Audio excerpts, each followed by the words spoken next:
This is Trey. Originally from a small town in Mississippi, Trey now operates a high-performing real estate investing business in North Carolina. While he's a flipper at his core, he also manages a business model that includes wholesaling and innovations to secure a minimum of 4 to 5 contracts every month. I am Esteban Andrade, and over the last 4.5 months of working together, we have generated over $250,000 in profit through his direct-to-seller marketing strategies.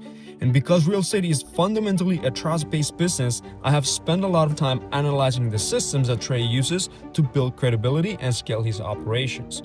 First, we're going to deep dive into the Trey operating system, call it Trey OS, and then break down the specific AI-driven tactics that he's using to increase his efficiency by 75%. And finally, we will outline the roadmap he's using to scale towards $500,000 a month in revenue. Let's meet Trey.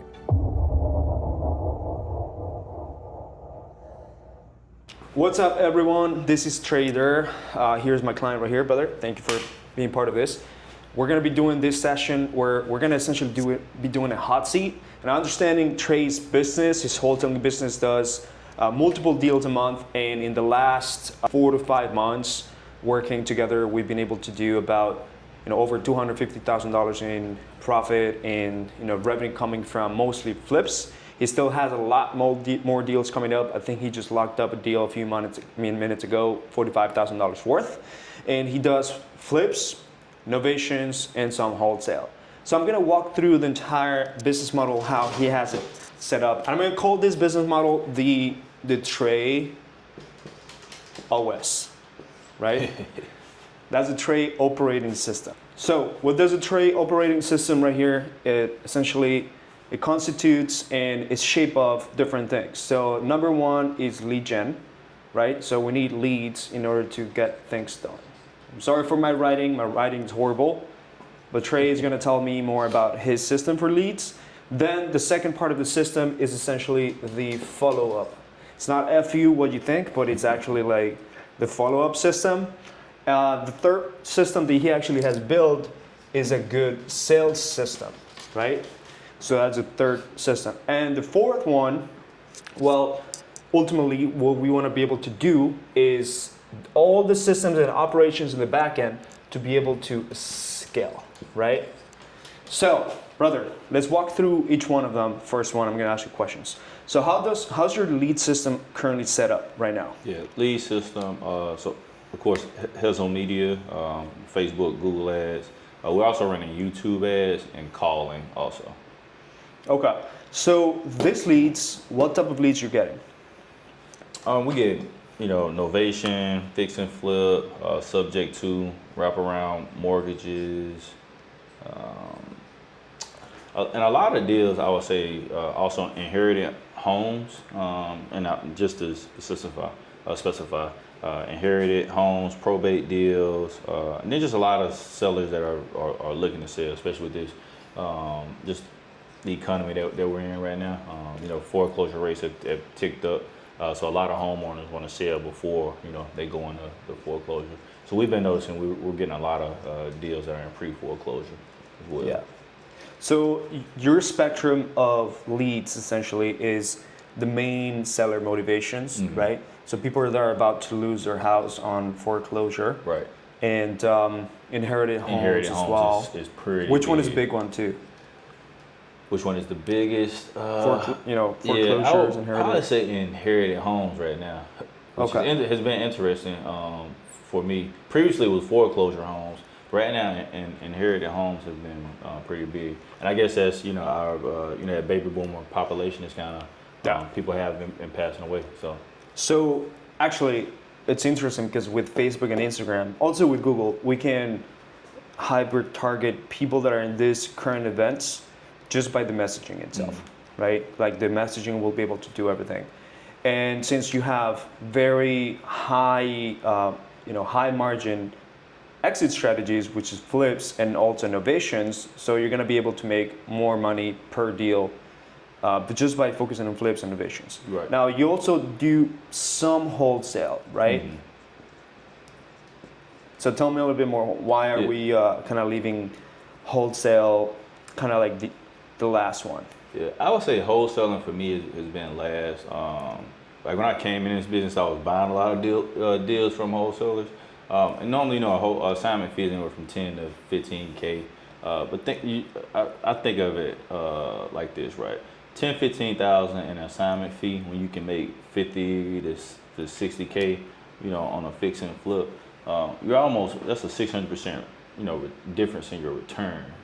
You know, the flip may take you 90 days, and the wholesale will take you, you know, a month. But when you still think about it, even if you just compress the time, you could still make a 300% return on that outside of time, right?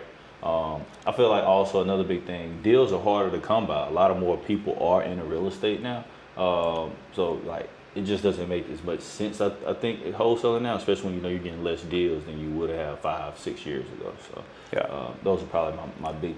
What's your average deal size for flips again? I would say we probably minimum is 35,000. I would say that we're making profit margins, and the highest I would probably say is anywhere from 70 to 90K.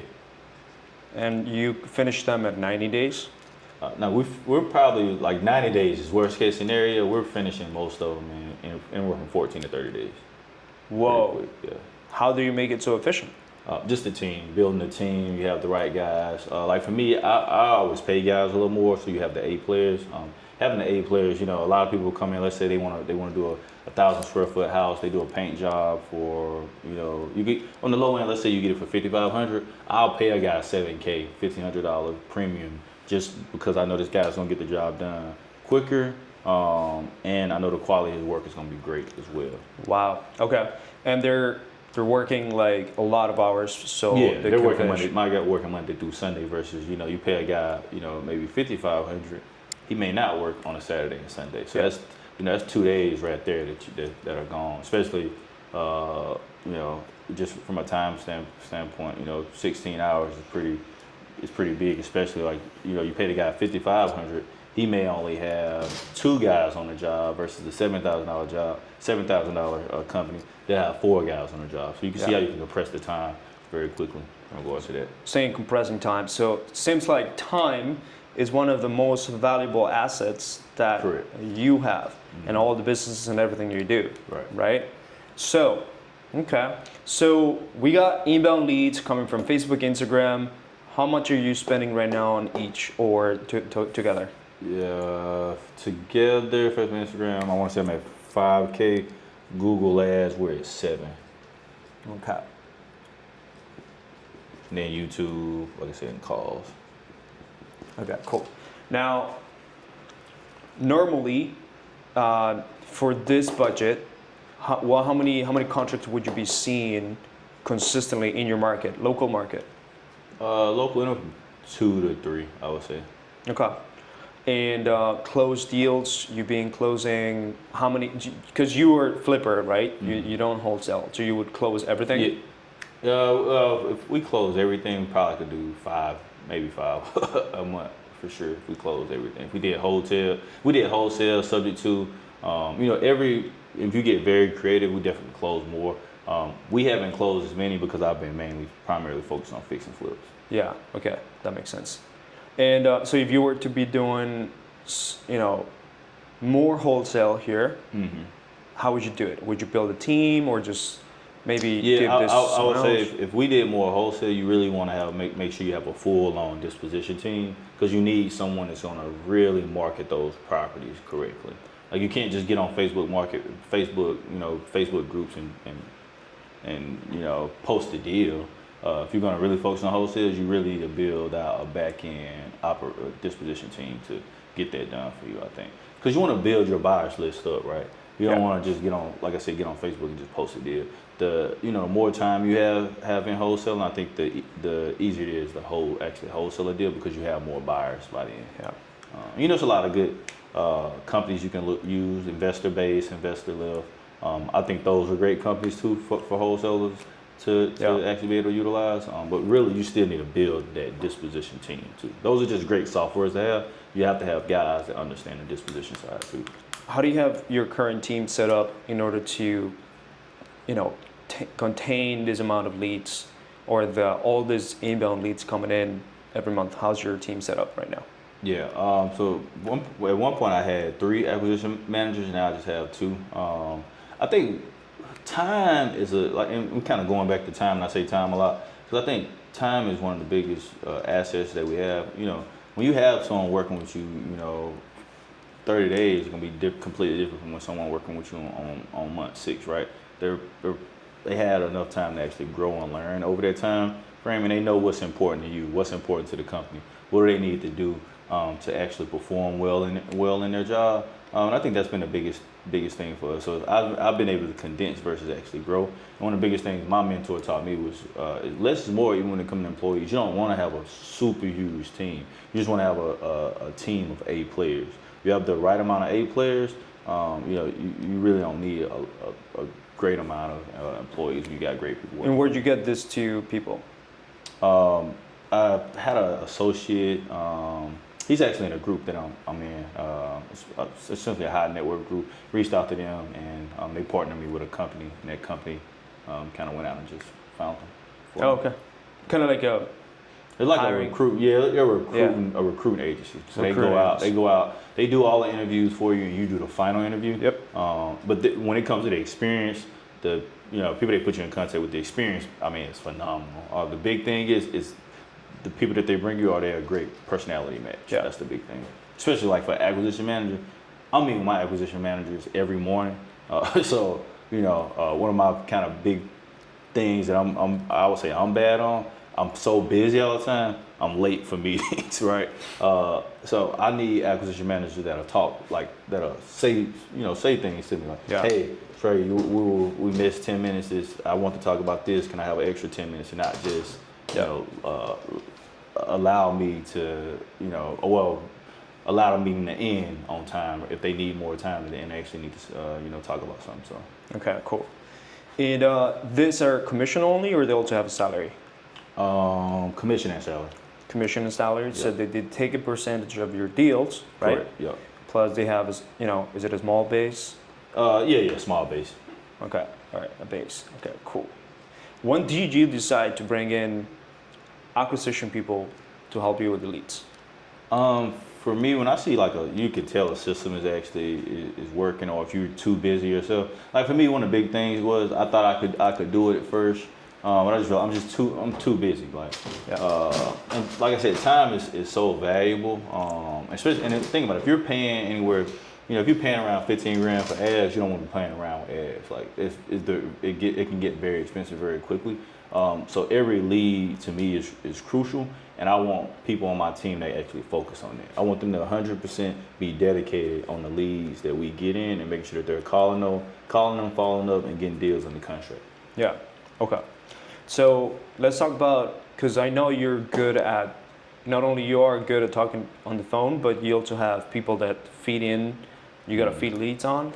Let's talk about your follow-up systems and lead management systems, how you actually are getting to the leads fast, all that stuff. So let's talk about speed to lead and all the follow-up systems you have. How do you have it set up right now? Yeah, I think speed to lead is probably one of the biggest things right now. The first layer is, of course, having AI continuously call them. If AI does get in contact with that person, then you do a live transfer to the acquisition manager. For whatever reason, if the acquisition manager isn't available, then you set an appointment up with that lead. And then once that appointment scheduled, the acquisition manager will have that appointment date. If the acquisition manager can talk to that lead before then of course he or she will talk to them before. But I would say that's the lead to speed for us. And you want to, once that lead comes in, you want to call them within a minute or two. Yeah. That changes your numbers tremendously, in my opinion. I think it increases your conversion, actually closing on a deal, anywhere from 40 to 60%. How much? 40 to 60%. Okay. Yeah, that's awesome. So you set things up. What do you? Is your setup in Go High Level or? Yeah, Go High Level. Okay. Because you're big in AI and using Claude as well. Yeah, super right? big. So are you getting a hold of majority of the leads, or how are you doing with that? Yeah, I would say we're getting a hold to I would say most of the leads for the most part. You know, another big thing when you're looking at lead is always lead quality too, and understanding like let's say Facebook ad. Well, I would say with Facebook ads, you know, audience sometimes it can get fatigued based on the creatives. So you know, making sure we're changing the creatives every. You know, just testing them. You also have to retest those campaigns. So I think that's kind of one of the big things in regards to like leads and focus on the lead quality. But the lead, I would say for us has been pretty good also. Good. So, you know, touching base on that a little bit on the lead side, you said you're testing your creative a lot more, right? So, are you doing the videos or who's doing the videos? Hustle Media is actually doing. Are you getting on camera or? Oh yeah. So I have gotten on camera myself too with some of the videos, and I would say that helps a lot also because you think I think real estate is a trust-based business. So Yep. actually doing those videos yourself, it lets people know you're local and you're in that market, right? And like I said, real estate is all about is super big on trust. So you're doing the camera short form videos, right? Have you had in this situation where a homeowner be like, are you really the one in the video? Are you, you know, yeah, or Yeah, so they definitely do that. That's another big thing I would say when I look at real estate now versus, you know, I wouldn't even say, let's say 7 years ago, right? People, if you told them you were going to buy their house, they took it for what you said. Versus now, I think you have so many wholesalers in the market or let's just say people in general. I want to say wholesalers that have, you know, gotten deals under contract and then didn't close on those deals. So it put like, and a lot of these homeowners will say, hey, I had my friend say that they were under contract. I had my cousin who was under contract and this guy didn't close. So I'm weary about doing a deal with you all without meeting you. You know, we get a lot of owners that say, hey, I want to meet you in person before I sign this contract. So yeah, that's you know, that's super big. And that's something we got to figure out how to mitigate in the future, right? But it's, you know, it's a learning curve. Okay, cool. Now, let's talk about one of my favorite topics that a lot of people really, even teams, they don't put a lot of focus on, and if they do, they still do it wrong, right? I mean, you come from military background, so discipline is a big thing for you, and essentially, I guess, they helped you to structure it. So how do you have your sales structured? Like, let's talk about the skills that you currently have in order to make this happen, and the process that you put together in order to lock up these deals. Gotcha. So, what are the skills that you currently? Yeah, I would say persistence is number one in real estate, right? When it comes to the skill, because I mean, look, a lead may not want to sell on day 30, but then on day 69 they're ready to sell, and they sold to you because you followed up, and you followed up because of your persistence, right? So I think that's one of the most key things. Number two, I would say emotional intelligence.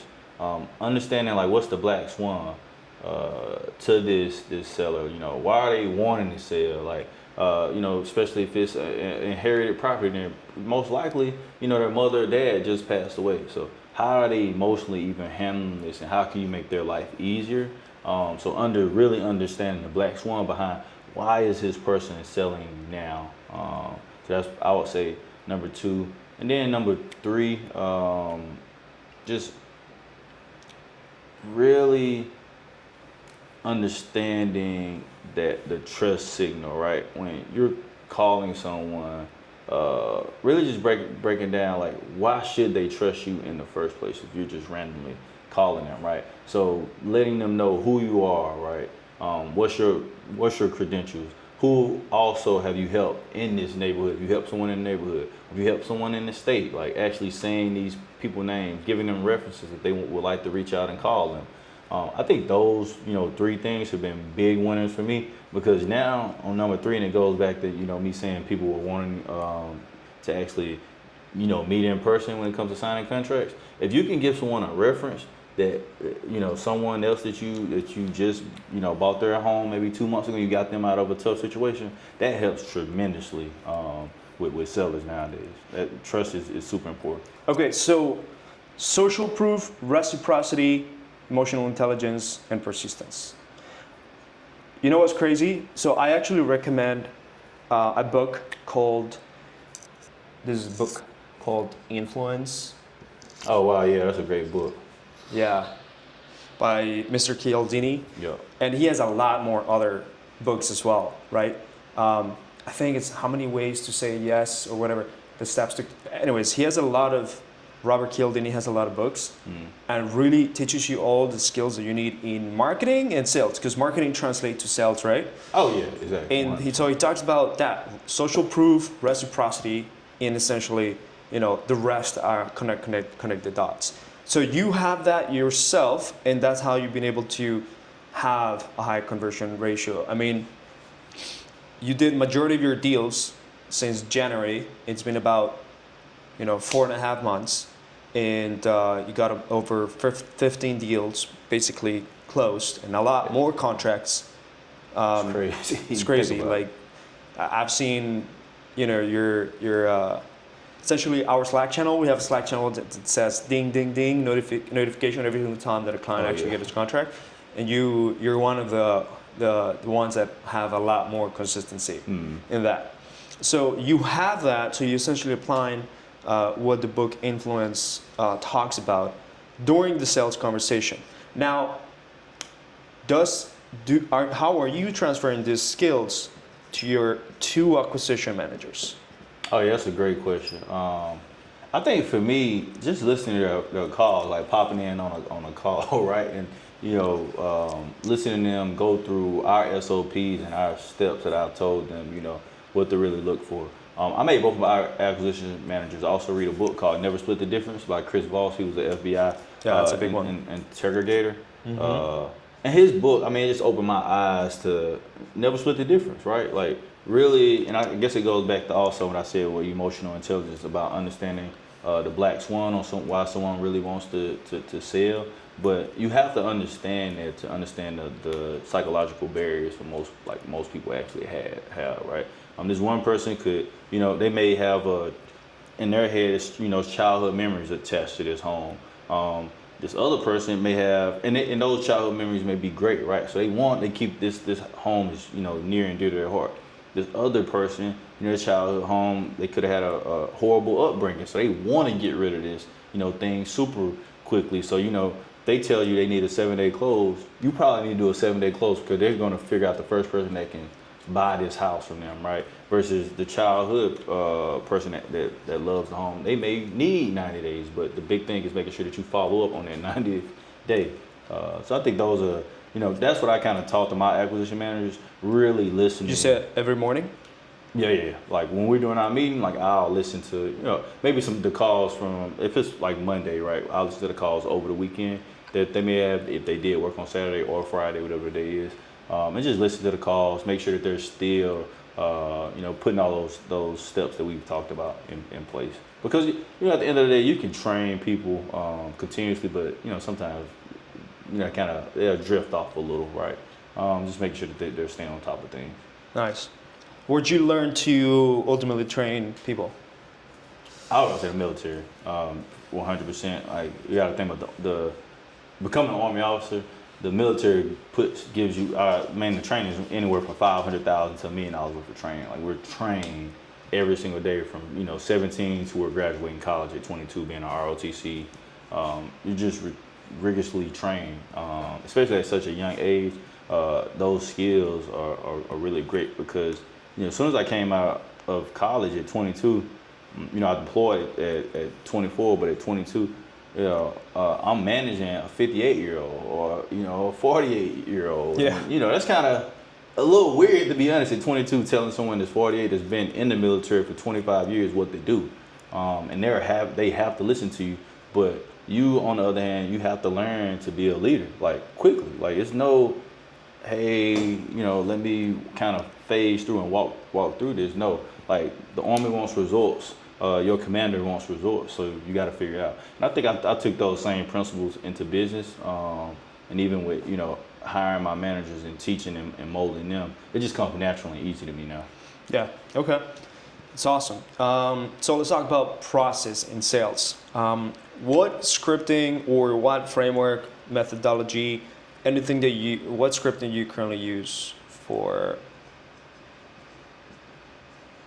So I would say I have a few different scripts, and it's all based on, what's the end goal with this property? Like, is it a fix and flip? Is it a novation? I would say novation is probably our most heaviest like script slash framework. Yeah. Cause fix and flip, like, as long as we get it, at I would say anywhere from like a 65 to 7% total ARV. And when I say total ARV, total cost basis also figured into that. So novation is the biggest script slash framework we really want to focus on most of the time when we're doing our deals. Because a lot of homeowners still don't really understand it. So it's really breaking that down and, talking it through them like they're a 5-year-old essentially, so they can really understand it, right? Because, when someone asks what's a novation, a lot of people still don't know. Yeah. Because what's the difference of a novation versus me hiring a real estate agent, right? Yeah. A real estate agent isn't going to, help you with your home repairs when that inspector, flags 101 things that you need to get repaired. Are they going to help you with that? No, we will help you with that and getting a novation. Will real estate agent sign all your documents and actually have the power of attorney for you? No, they will not do that, but we can do that is by doing a novation and just give you that white glove service. So that's just one example of like scripting and framework for novations for us. And for us, that's like been super, super big and super helpful for us, I would say. Where'd you get the? How do you come up with scripting, or how do you come up with the structure of the of the script? So you all provided one script that I got a chance to review, and I got a friend in Charlotte also. He had a great framework that I also utilized. So kind of combined both of those and created our product and a little using AI too. I heard that your acquisition managers, they're actually going to the NAPQ calls every week? Oh yeah, they're going every week. So they're getting also trained on NAPQ. Mm-hmm. And you put together the script by combining this with something that you got, and then obviously AI, right? Right.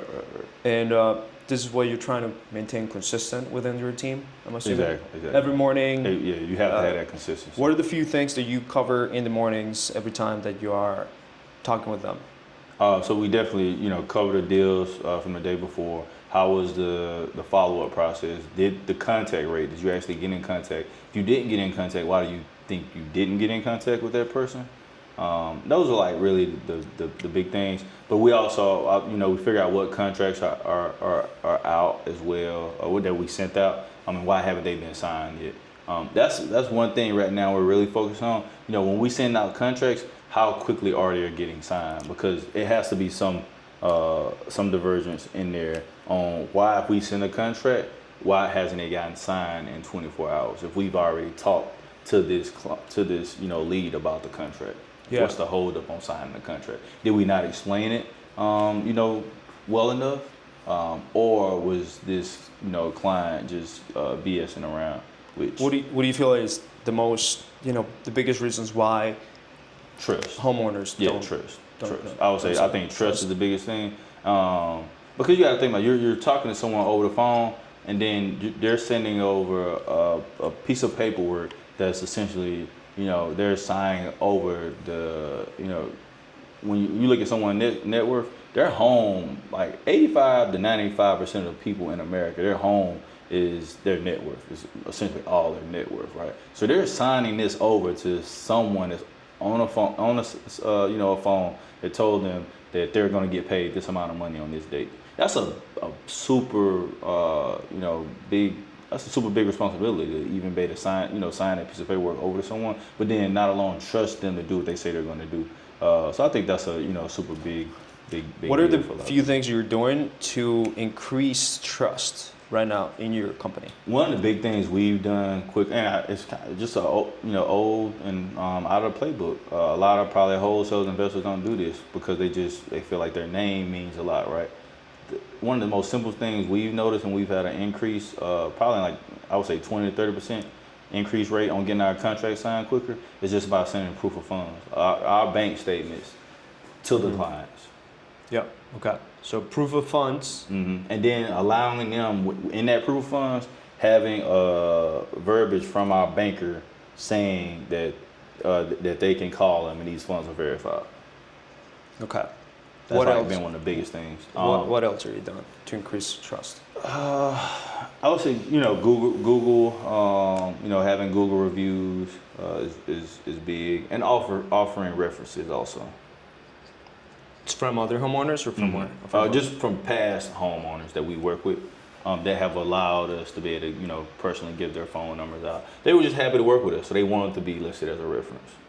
And are you also doing videos of these homeowners, like an interview or case study video, or? Yeah, so we have a lot of homeowners that do videos, and I've sent the videos to some, homeowners that have still had questions. Right. And I think that kind of goes what we talked about earlier. Just trust right now in real estate, in the real estate business, I think is one of the biggest things that we have to constantly Yeah, improve because on. like homeowners have gotten a lot more sophisticated. Oh yes, way more. So I feel like homeowners now they're not sophisticated as apartment complex owners, but they're it's And they got more aware. Yeah. Of what's out there. Yeah. Because they'll go on Zillow and tell you today, hey, Zillow says my house is worth $235,000. I need $245,000. So even 7 years ago, people weren't doing it because you could get on Zillow, but it wasn't as accessible, and people really didn't even know about Zillow as much as they do now. I think now real estate investing, wholesaling, innovation, all of these different things is 10 times harder than it was previously before. So. Okay, sounds good. Super. We got a visitor. All right. No, pero. Yeah. Take pictures here. All right, cool. Awesome. All right, so now we talked about leads, the source, how you're doing, how you're getting them, how you're making sure they're better every time, follow-up systems and lead management and technology they're using. Talk about the sales part and process and the system. Now let's talk about how you're going to, what's your plan to scale and what are you doing right now in order to scale. So what's the number one thing that you think that you're doing right now and you're going to be doing in order to just scale and get more revenue? I think we hit on this earlier also. I think one of the biggest things for me before, I was just a big name in Charlotte and wholesalers sending me deals, right?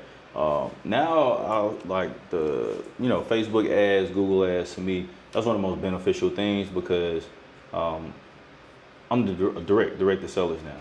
Mm-hmm. Being direct to sellers, I think, is a pretty lucrative business once you get your algorithm right, and you have the leads coming in continuously.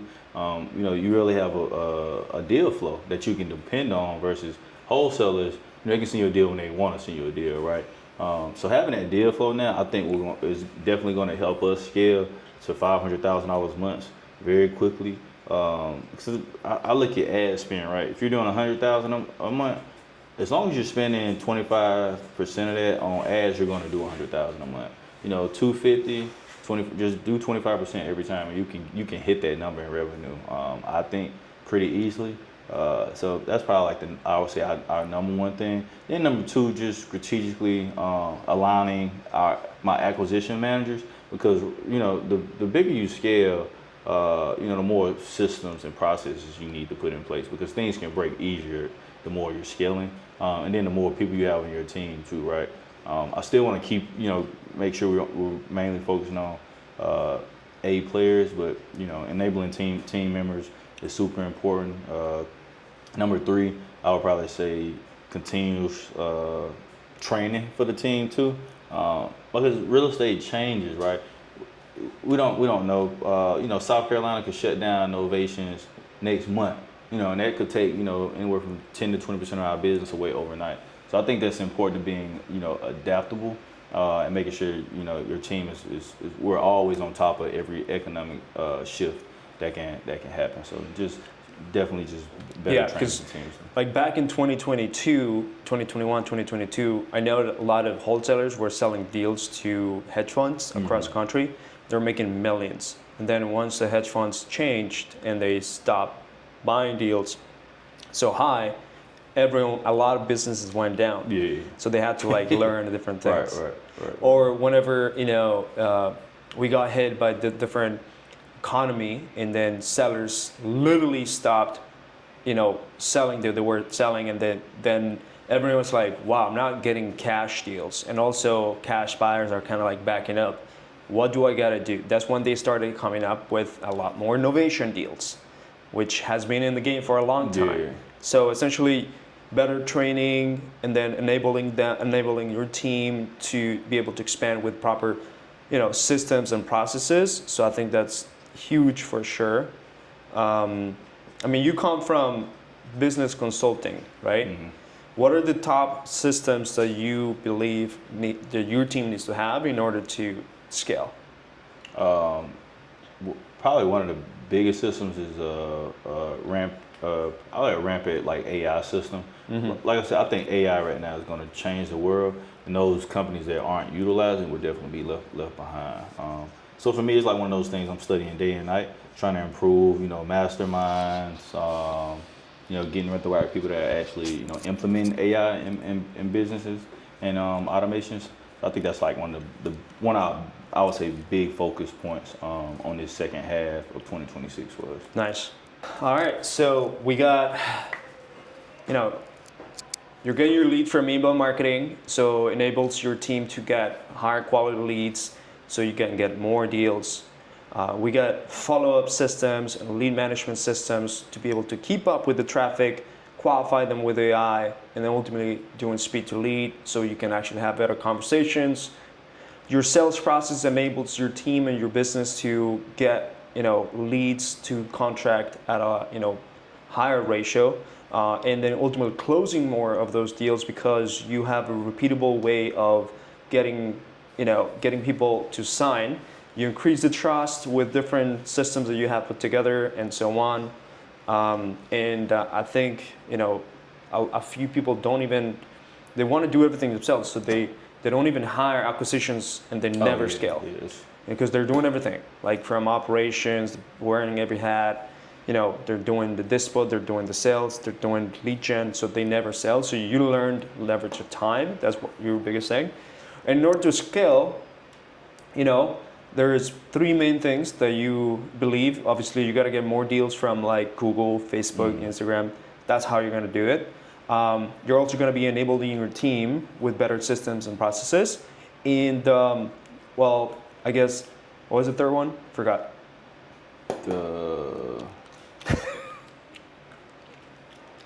Yeah, and the third one is it's better training. So better education, being able to be prepared for any pivot, shifts, or anything new that comes out. So that's kind of your plan to scale, and you're going to be increasing your marketing. But now you also talked about how you're going to be implementing AI into your business, right? Mm-hmm. Yep. So I guess this is the first time I'm going to be doing it, but I wanna do it with you here. This is going to be an interesting one. So I'm going to call it the Trey AI OS. Mm-hmm. And we're going to build it here, okay? So here's Trey, here's you. You're the CEO of this company, right? So the CEO does a lot of CEO stuff. It seems like you're also managing teams, or you're a sales manager. You're overseeing a few of the things, a few of your teams. So you got your sales team, right? Yep. The CEO is a flipper, mainly flipping, but also you do some wholesaling and novations as well. So you have different strategies. So you gotta be able to do also. You gotta be able to help also your crew. Yep. Kind of like oversee. Do you have a partner in this business? Any partner? No. All right. Okay. So you have. I'm assuming you do a small dispo team, but let's just put dispo. You still doing it, I guess, yourself if you were to dispo it. Yep. Okay.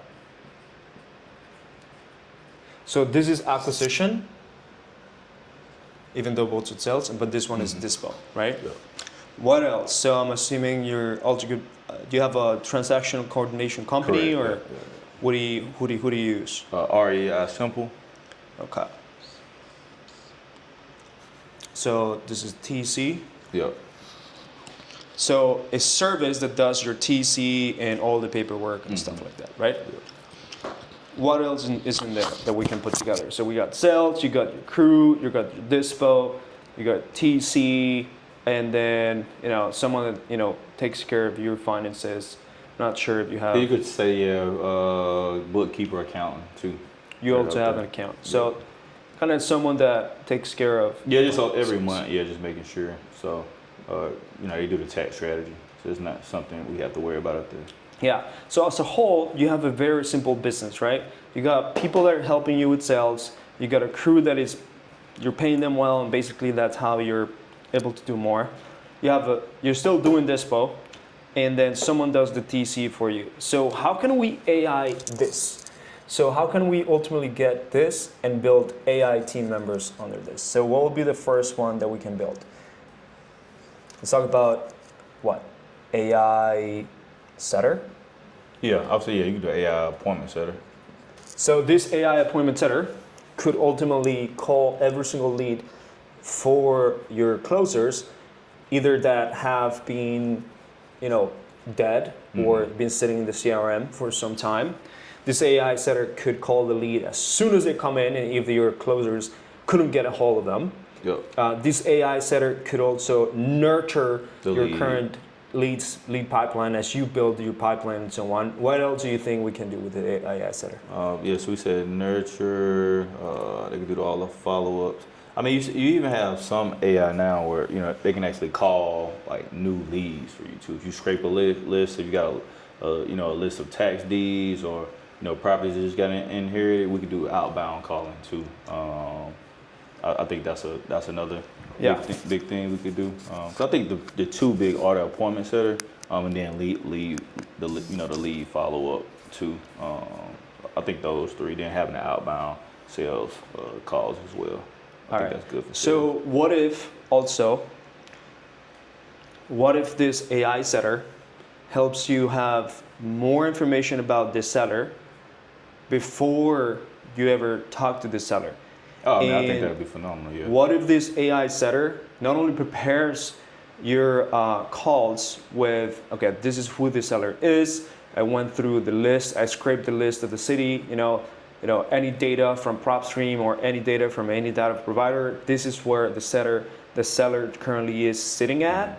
And then this is what I believe that are the biggest pain points and bigger things that we can talk about. Oh yeah, that'd be right. So I think that would be someone that can support you, so that you're more prepared for that call. Oh yeah, if we could do that, yeah. I mean, I know it can do that, but setting that up, yeah, that's pretty. Yeah.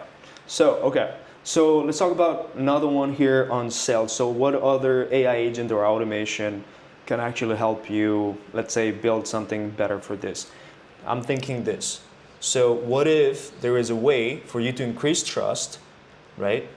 That you can build an AI trust builder or like some sort of AI custom credibility package. Mm-hmm. So let's just call it our AI credibility. This is what I've been toying with this. But what if for each seller, not only you know exactly what the pain points of these sellers are, you know exactly what his situation is, how much they owe in the mortgage, how long they've been in the business, whatever.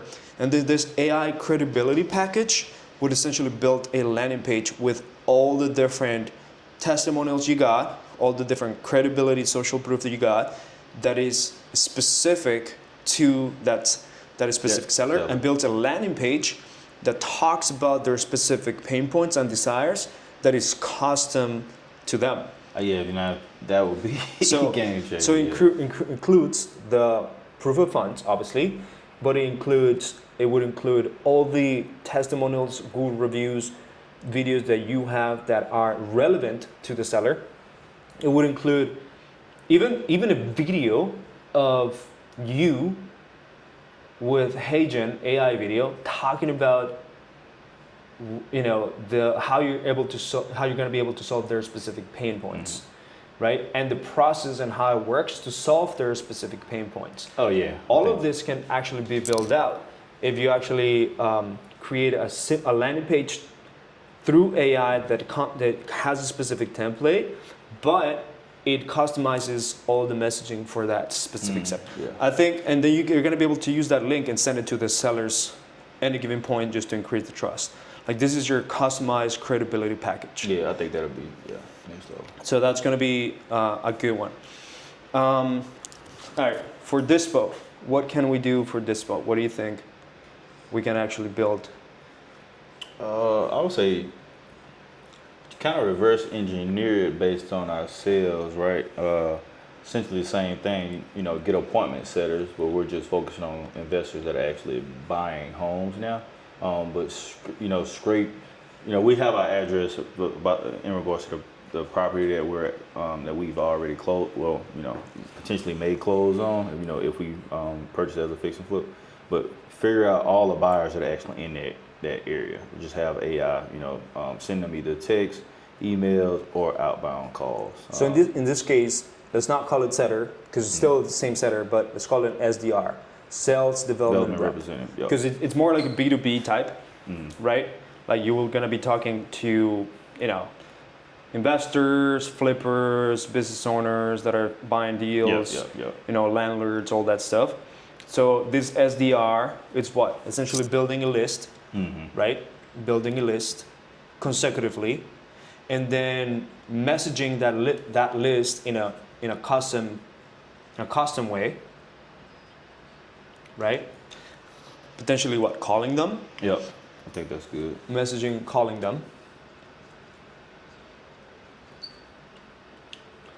What else can this SDR do? Set list, calling, message. I mean, if they're able to scrape the list and be able to know exactly who is buying the most, then potentially it can also prioritize the best ones.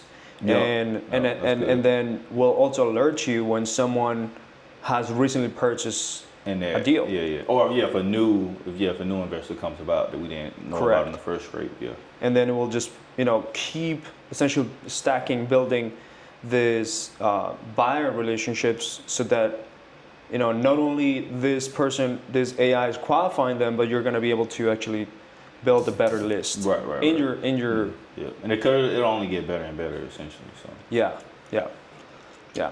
So okay, what do you do right now in order to I'm assuming you've been in the game and you're well known, but if you were to dispo a deal, how would you earn the trust of buyers real fast?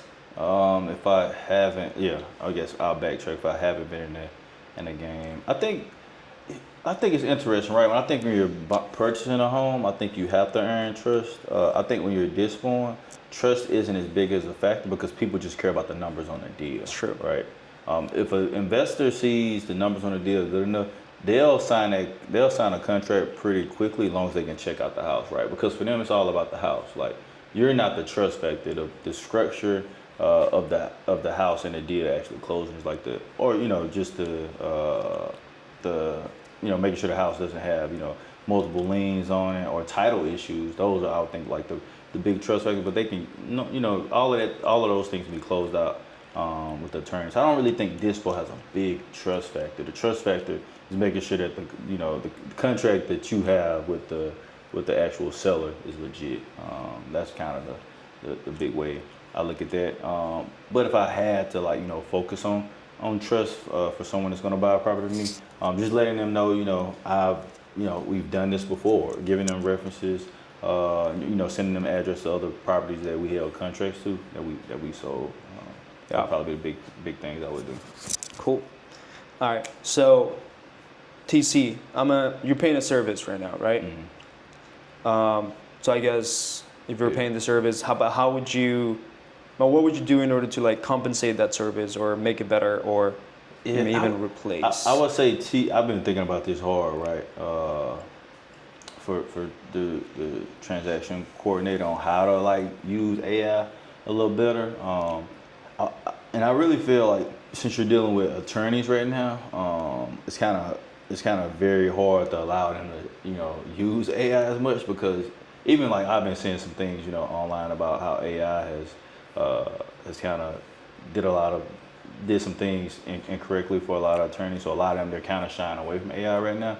But for a transaction coordinator, I would say just help organizing, the documents a little better. Sending up follow-up reminders for small things is, like you make a homeowner, homeowner's inspection, or inspection for a well or a septic tank. You have one of those.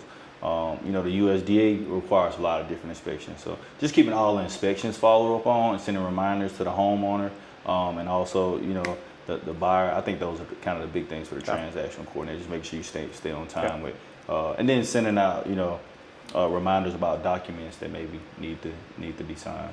Yeah. At the end, the wholesale and flipping business is a very simple business, right? So if you AI, you will just be super efficient. You just enable, if you just enable your team members as much as possible as well. Trey AI OS. How would you call it if you were to build your own AI? Well, how would you call it? What would I call it? That's a good question. I would probably call it it would probably be just something. I want to think on that actually. I don't really know how I would call it. That's interesting. Trade. But you're investing into AI businesses right now, right? Right. Yeah. I mean, I got one right now that we're getting ready to start. I don't want to say the name right now, but yeah, we have one that we're getting ready to start. So I think it'll be pretty good. Nice. Is there anything AI that we missed that maybe could be applicable for wholesalers, investors? I think we talked about all of the super big points, which was the sales. I think sales with AI is just so important. Yeah. I think that cuts down. I would honestly say 75% of the work. Like you can have an appointment setter.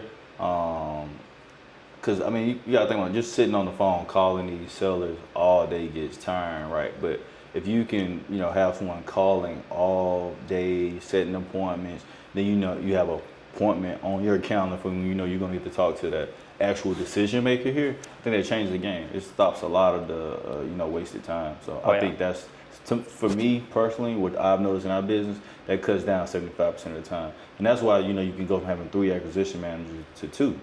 AI, it's effective in cutting hours, but also helping your acquisition manager and your team in general become more productive. Yeah, huge. All right, what's the biggest advice that you would give to other wholesalers and entrepreneurs out there? I would say persistence, and really just stay focused on the task at hand, right? I think a lot of us, you start making money, big money, you get complacent with life, right? You forget, what got you here isn't going to get you there. And I think that's one of the most. I mean, it's very simple, but we all get complacent in life sometimes. So still staying hungry and figure out, why did you get into real estate in the first place? Like, what do you really want to get out of life at the end of the day? I think a lot of us are chasing, financial freedom, and just because you get financial freedom doesn't mean you can wake up one day and not have financial freedom anymore. If you want to keep that financial freedom, you have to stay focused, stay relevant, stay persistent, nice. and continuously do great due diligence on every deal that you purchase. If you're a fix and flipper, even if you're doing a novation deal, but I think I'll probably say last but not least, one of the biggest things, never count your money before you at that closing table, right? I think a lot of investors do that, and wholesalers do that, and that's why they end up negative a lot of months, spending 5-10x 10,000 on marketing dollars, but then they don't close a deal because they was thinking they were going to close it, but they got complacent and let something slip as small as we could say, I mean, I had it happen to me before last year, a home inspection, and then the buyers that were actually going to buy the house decided, hey, you know what, we don't even want to buy it anymore.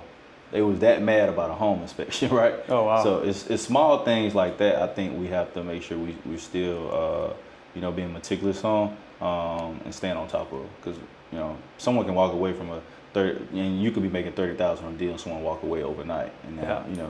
you just went negative 30,000 that quickly over a simple mistake that you made that you shouldn't have made in the first place.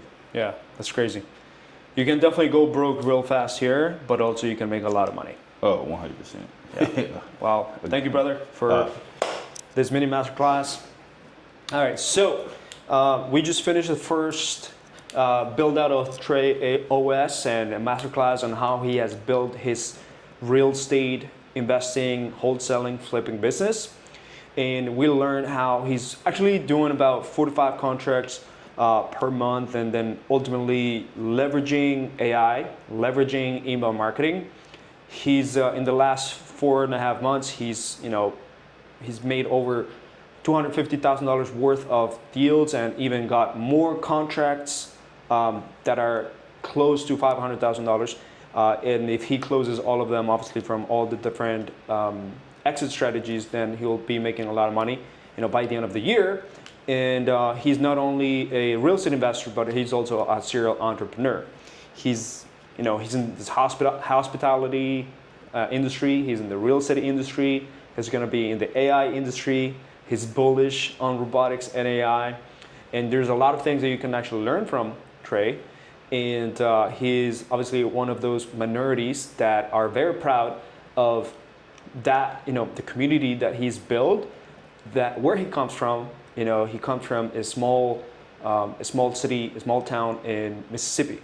And now he lives in downtown North Carolina, and he invests in North Carolina. He buys deals in North Carolina, flips in North Carolina, and he's been with us for almost 10 months. But in the last 4.5 months, that's where he's actually started ramping up. We're gonna start scaling. We're gonna start helping him a lot more. And if you actually are new to my channel, then subscribe to my YouTube channel, and then ultimately subscribe to the podcast, where we actually did an entire podcast with Trey there as well. Follow me to learn more. Ultimately, let me know if you like this episode, and let me know what else would you like us to teach you. And hopefully I can bring in Trey in the office hours at some point. Maybe he's got some things to teach you, ultimately help you get more deals, build a better business, and then ultimately live the life that you want. Thank you, brother, for everything. Thank you for coming to Miami.